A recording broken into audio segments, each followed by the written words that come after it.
Hello YouTube friends and welcome to my channel. If you're new here, my name is Deidre from our Upcycled life. Lots of thrifting, upcycling, repurposing, and DIY content, and I love new crafting friends.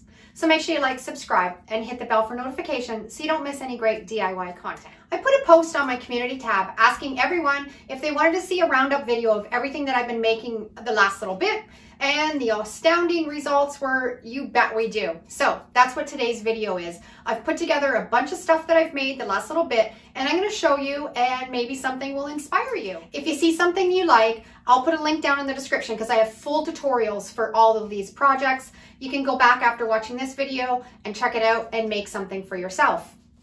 Also, all the graphics that I've used in all of these projects are available in my Etsy store. If you want to grab them, you can go and head over to the Etsy. The link will be down in the description.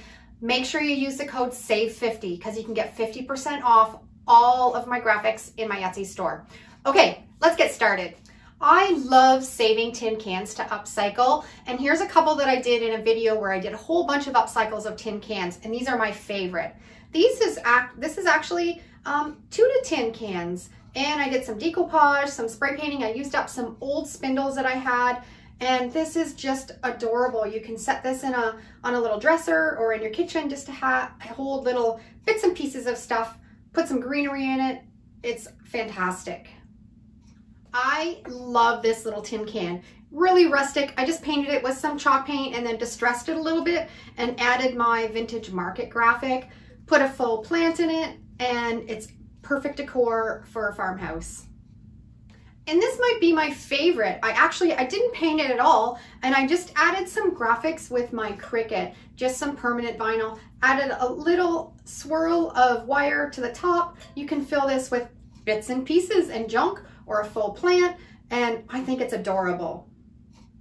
Another thing that I upcycled was this pickle jar. I cleaned it out really well, put some twine around the top, and you can also save the top if you want and spray paint it black and screw it back on. That would look really cute too.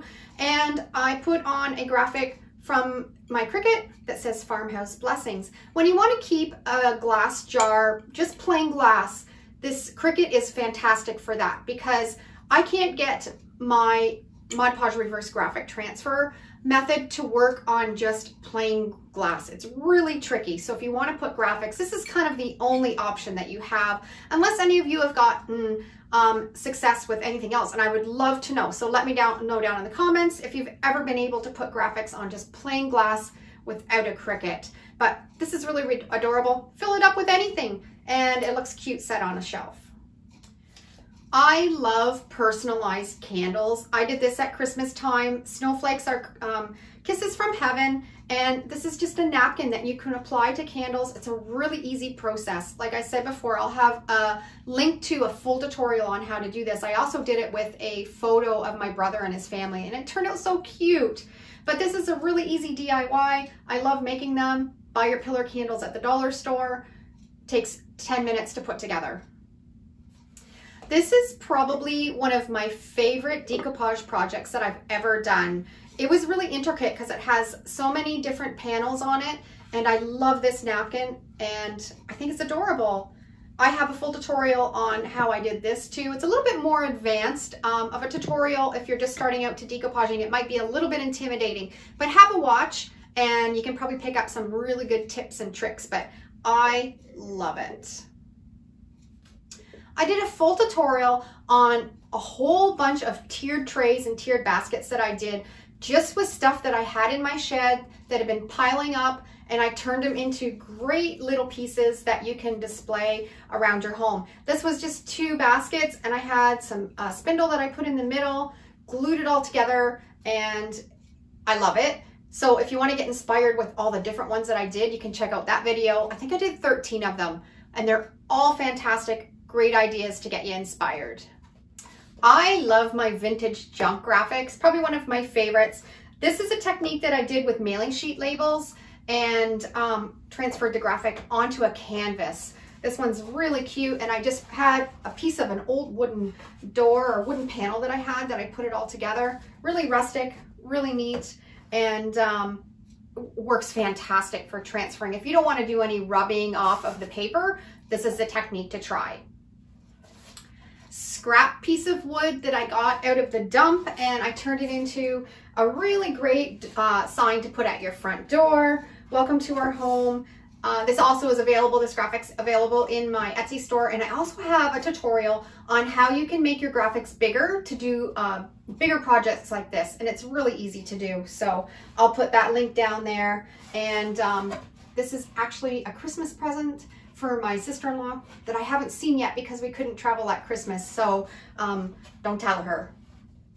Baking powder paint, not baking soda paint, baking powder paint. If you have not tried this, it is game changer. It works fantastic. It creates a fluffy, great textured paint, and I turned this glass vase into something that looks like it's a ceramic piece of pottery. So check that out and make this recipe if you haven't tried it. It's so simple to put together. And this is another project that I used the baking powder paint on.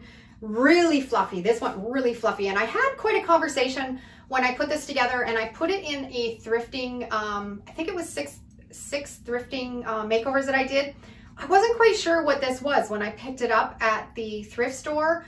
I had all kinds of comments. It is a wasp catcher, which I didn't know, but now I do. But I kind of wanted to turn it into something that looked like a beehive, and I think it's really great. But if I see them again, I'm going to keep it just the plain glass and use it what it was meant for.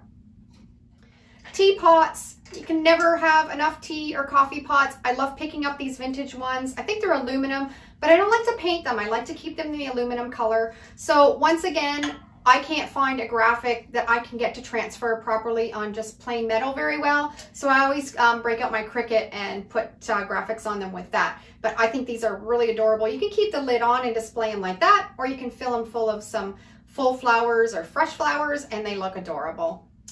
I have a problem with collecting vintage and antique frames, and my shed still, I've used up a lot of them, but it's still overloaded with all kinds of them. So I put together 3 farmhouse signs with some old vintage frames that I had, did some different techniques on them, and I love each and every one of them, but this is probably my favorite one, my farmer's market, and I used the gold paint on it, did the packing tape technique to distress the frame, and I love this graphic.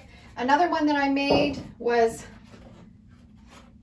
one with a cow, lots of chippy paint, very farmhouse feeling.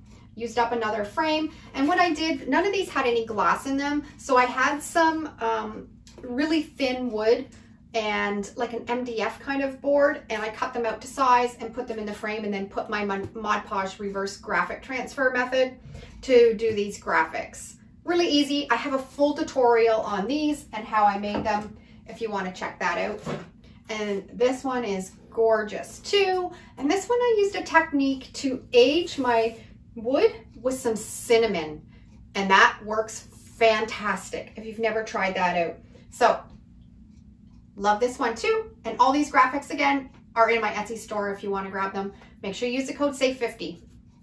This was from one of my last thrift store makeovers. It was just a plain wood hanging rack, and I just did some distressing with the paint with my candle wax technique, and just added a simple welcome graphic on it. And I just love the little pegs on it and how they stick up like this, but I think it turned out really cute. And probably one of my favorite thrift store makeovers of the whole year is this charging station. It was a bill or mail holder vintage. It was toll painted. It was really ugly and really dated. I painted it up and added charging station, and these little slots hold your cell phones. They might even hold a little tablet too. I have already hung this up using it in my home, and it works fantastic. I just drilled a couple holes in the side to pull your cords through, plug it into the wall, and it's now pretty, and you don't have cell phones laying all over. It's nice and put in little pockets. And if you guys have been following along for a while, see this lamp here? I found that in the dump. The base of it was in the dump, and it's gorgeous. It's all kind of hand carved. I can't believe somebody threw it out. But I had this pleated shade, and I decoupaged it with a vintage bed sheet. And I've had people that are like, Oh my goodness, I love it. And like, that is so tacky. I can't even look at it. So I've had all kinds of extremes of emotions on my poor little lamp. I love it in my craft room. I wouldn't put this in my house, but for my craft room, it's whimsical and it's kind of inspiring. And I just love the funkiness of it. So let me know down in the comments, do you love it or hate it? Okay, that's a wrap of some of the projects that I've been working on the last little bit. I hope you saw something that maybe has inspired you, or if you check down in the description, you can see all the tutorials and learn how to make some baking powder paint, or how to do my Mod Podge reverse graphic transfers. All kinds of information. Try not to get overwhelmed because I showed you a lot here, but I would love to know down in the comments which one was your favorite. Thanks for watching. We'll see you in the next video. And have a great day.